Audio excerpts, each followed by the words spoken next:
Hello friends, welcome to దేవాంష్క stories world. ఇప్పుడు మీరు వినబోతుంది మన్మథ స్టోరీలోని 58వ భాగం.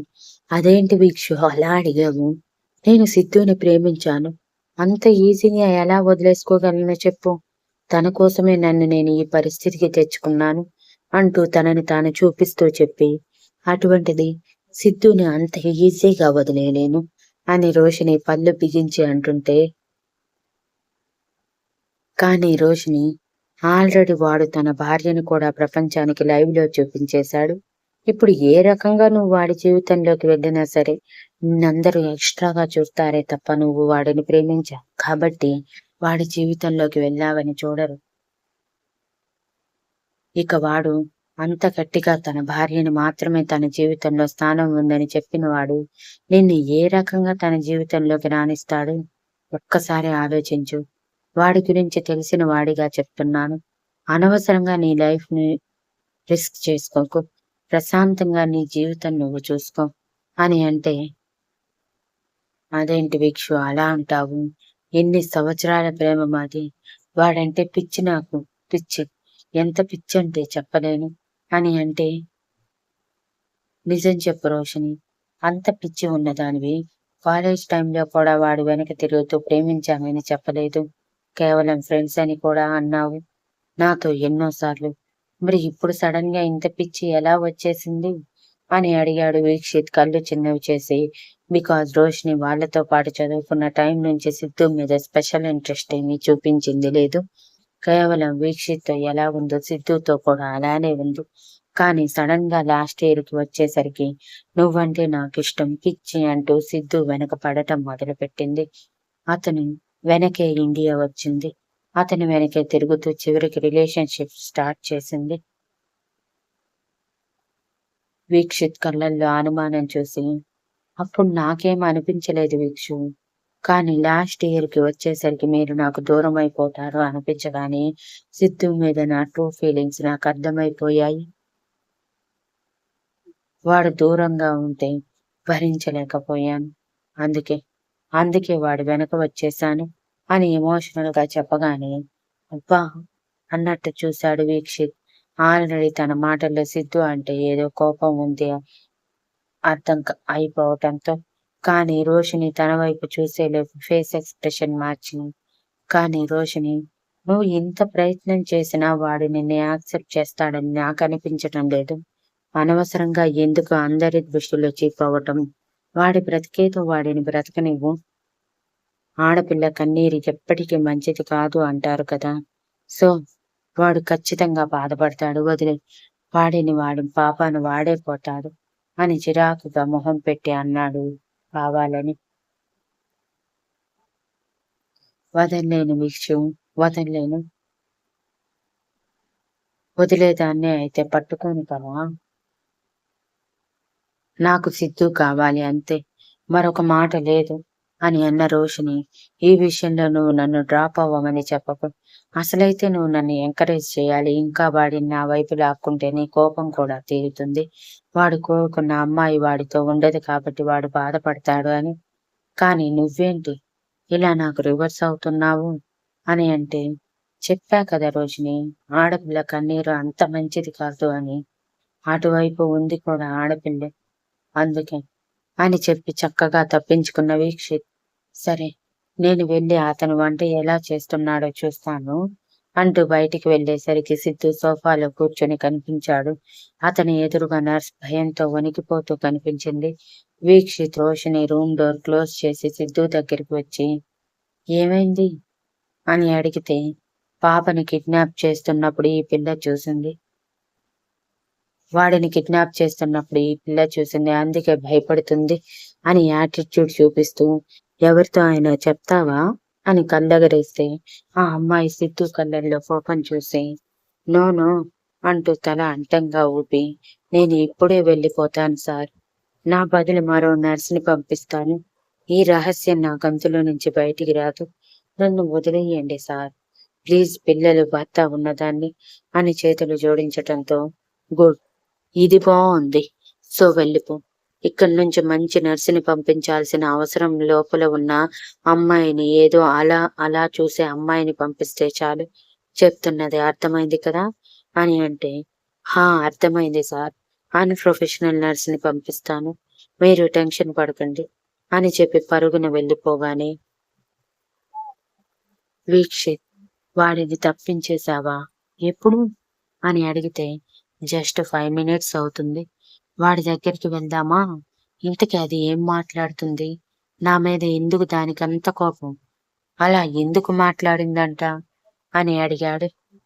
చెప్పటం లేదురా. ఏదో ప్లాన్‌లో ఉంది. ఖచ్చితంగా మనం అనుకున్నట్టు అది నిన్ను ప్రేమించి నీ జీవితంలోకి రావాలి అనుకోవటం లేదు. ఇంకేదో ఉంది. అందుకే పట్టుబట్టి మరి ఇంత జరుగుతున్నా నువ్వే కావాలని పిచ్చిదానిలా నీ వెనక వస్తుంది. అసలు నాకు అర్థం కాని విషయం, నీ జీవితంలో తను పర్మనెంట్‌గా ఉండాలి అనుకున్నప్పుడు, సాధ్విని పెళ్లి చేసుకునే టైంలో ఆపేసి ఉంటే పోయుండేది కదా! తనని పెళ్లి చేసుకునేవాడివి నువ్వు. కానీ అలా చేయకుండా ఎందుకు ఇలా చేసింది? అని అనుమానంగా అడిగితే,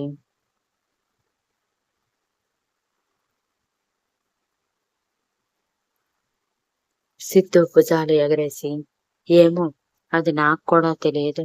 నేను బ్రతకాలంటే నాకు పిల్లలు పుట్టాలి అన్నారు. తనకి కెరియర్ మీద ఉన్న ఇష్టంతో పెళ్లి చేసుకోను అని చెప్పింది. వేరే అమ్మాయిని చేసుకోమని చెప్తే నేను ససేమిరా అన్నాను.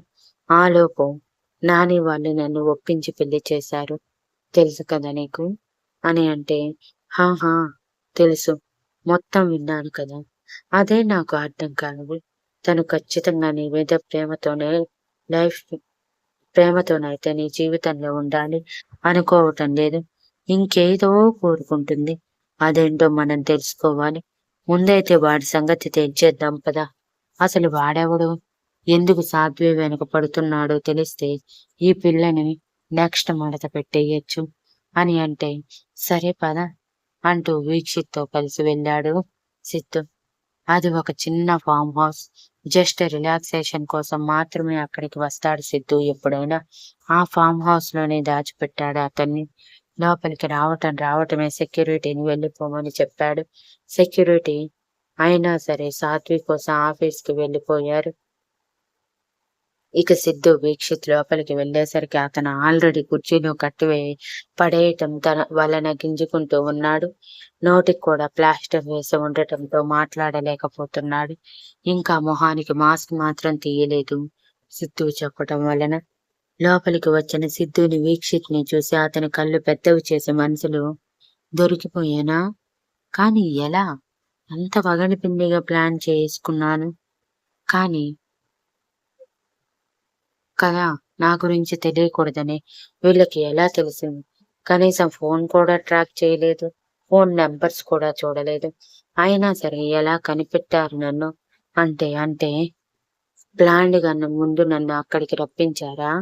అందుకేనా ఈజీగా నేను లోపలికి వెళ్ళగలిగింది అని అప్పుడు బుర్రకు పదును పెట్టి సిద్ధు వాళ్ళు చేసిన ప్లాన్ ఈజీగా అర్థం చేసుకొని కళ్ళు పెద్దవి చేసి చూస్తుంటే, సిద్ధు ఆవేశంగా అతని దగ్గరికి వెళ్లి చెంప మీద చాలా గట్టిగా కొట్టాడు. దెబ్బకి చెంప మీద చెయ్యి అచ్చుపడితే కళ్ళల్లో ఎర్రదనం వచ్చేసింది అతనికి. ఆర్ అది చూసిన సిద్ధు కోపం వస్తుందా? నాకు అంతకంటే కోపం వస్తుంది మీరు చేసే పనుల వల్ల అంటూ మరోసారి కొట్టి, అసలెవడ్రా నువ్వు? నా సాధ్వి కోసం పిచ్చోడిలా వెనక తిరుగుతున్నావు. అది నా పెళ్ళామని తెలిసాక కూడా తన కోసం పిచ్చి పిచ్చి ప్రయత్నాలు చేస్తున్నారు. ఆ రోషిని నువ్వు చేతులు కలిపారా? ఎప్పుడురా? ఎప్పుడు ఇదంతా జరిగింది?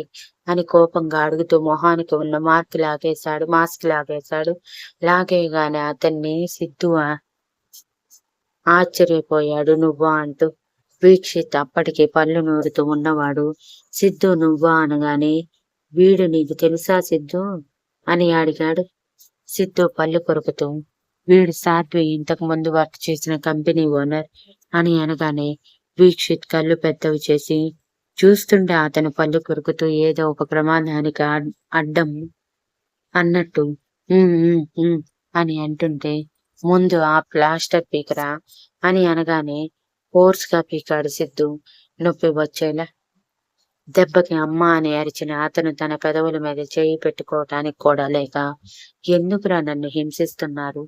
ఇప్పుడు నేనే నా సాత్వి వెనక పడకూడదు. పడుతున్నాను. తనకి దక్కించుకోవాలని ప్రయత్నిస్తున్నాను. సరే, ప్రయత్నిస్తున్నాను. తప్పేంటి? తప్పేంటి? తనని ప్రేమించాను నేను. జోడీలా ప్రేమించాను. ఒకసారి కన్ఫెస్ కూడా చేశాను. కానీ నేనంటే ఇష్టం లేదని చెప్పింది సాత్విక్, కానీ వదులుకోలేకపోయారు. అందుకే ఎలా అయినా తనని దక్కించుకోవాలని పిచ్చి పిచ్చి ప్రయత్నాలు చేస్తూ ఉంటే మధ్యలో గ్రద్దలా వచ్చి దాన్ని పోయావు. వదిలేస్తావా? వదిలేస్తాను. అప్పటి నుంచి ప్రయత్నిస్తున్నాను సాధ్విని నా వైపు లాక్కోవటానికి. ఇప్పుడు తగిలింది రోషిని. నీ లవర్ గా నువ్వు సాధ్వికి అట్రాక్ట్ అవుతున్నావని. ఎప్పుడైతే నువ్వు సాధ్వితో సిమ్ కి స్విస్ వెళ్ళానని తెలిసిందో అప్పుడే రోషిని 1 నెల తర్వాత నాతో చేతులు కలిపింది. సాధ్విని ఎలా అయినా నా సొంతం చేస్తానని. కానీ దానికంటే ముందు తను నీతో కలిసి బిడ్డని కనాలి అని చెప్పింది. నేను దానికి ససేమిరా అన్నాను. అలా కానీ ఒప్పుకోకపోతే తానే వచ్చి నీతో మాట్లాడి చెప్తా అని చెప్పింది. మీరు చాలా పెద్ద కంపెనీ ఉన్న ఓనర్. పైగా పలుకుబడి ఎక్కువ ఉంది. మీకు నా గురించి తెలిస్తే నన్ను కనిపించకుండా చేయటం చాలా చిన్న పని. అందుకే రిస్క్ తీసుకోలేకపోయాను. సాధ్వి నా దగ్గరికి వస్తే చాలు అనుకున్నాను. పైగా నేను విన్నదాన్ని బట్టి నువ్వు అంత ఈజీగా సాధ్విని యాక్సెప్ట్ చేయవని తెలిసింది. అందుకే ఎలానో సాధ్వి నా సొంతం అవుతుంది కాబట్టి రిస్క్ తీసుకోకుండా వెయిట్ చేస్తూ ఉన్నాను. కానీ తను తిరిగి వచ్చేసరికి అది ప్రెగ్నెంట్ అని తెలిసింది. ఎంత కోపం వచ్చిందంటే అది దొరికితే ఇమీడియట్ గా అబార్షన్ చేయించాలి అనుకున్నాను అన్నాడు పళ్ళు కొరుకుతూ. అంతే, సిద్ధు చేయి విసురుగా అతని చెంపని తాగటమే అతను వెళ్లి కింద పడ్డాడు. వీక్షిత్ కష్టంగా సిద్ధుని ఆపితే, వింటున్నావా వాడి మాటలు? నా సాత్విని, నా బిడ్డని నా నుంచి దూరం చెయ్యాలనుకున్నాడు అంట. వదిలేయాలా వీడిని? ఊరికే వదిలేయానా? చంపేస్తాను. ఎలా కనిపిస్తున్నాను వీడి కంటికి? నా పిల్లల్ని కాపాడుకోలేని వెధవలా కనిపిస్తున్నానా అని అరుస్తుంటే అతను గట్టిగా నవ్వేశాడు. Thank you for listening and please